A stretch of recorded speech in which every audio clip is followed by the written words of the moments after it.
একবার এই রকমভাবে শাহী পনির বানিয়ে দেখতে পারো। নিরামিষ হলে কি হবে, খেতে কিন্তু দুর্দান্ত হয়। ফার্স্টে কড়াইতে সাদা তেল গরম করে পনিরগুলো একটু বড় বড় কিউব করে কেটে তার মধ্যে দিয়ে দিয়েছি। অল্প সামান্য নুন দিয়ে ভালো করে লাল লাল করে ভেজে তুলে নেব। ওই তেলে গোটা গরম মশলা ফোড়ন দিয়ে কয়েক টুকরো কাজু কিশমিশ দিয়েছি। ভালো করে ভেজে নেওয়ার পরে 1 চামচ পোস্ত, 1 চামচ চারমগজ আর 5-6টা কাজু বাদাম ভালো করে পেস্ট করে দিয়ে দিয়েছি। কষিয়ে নিয়ে 100 গ্রাম ফ্যাটানো টক দই দিয়েছি, পরিমাণ মতো নুন, জিরের গুঁড়ো, পরিমাণ অনুযায়ী লঙ্কার গুঁড়ো আর 2-3 চামচ পরিমাণে চিনি দিয়ে ভালো করে কষিয়ে নিতে হবে ঢাকা দিয়ে। পুরোপুরি মশলা থেকে এরম তেল ছেড়ে গেলে 1 কাপ পরিমাণে উষ্ণ গরম জলে ব্যবহার করেছি।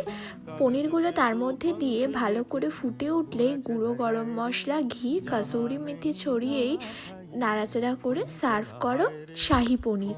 রুটি, পরোটা কিংবা পোলাওয়ের সাথে খেতে কিন্তু দুর্দান্ত লাগে। কেমন লাগলো রেসিপিটা অবশ্যই জানিও। ভালো লাগলে একটা লাইক, শেয়ার, কমেন্ট করো। Thank you.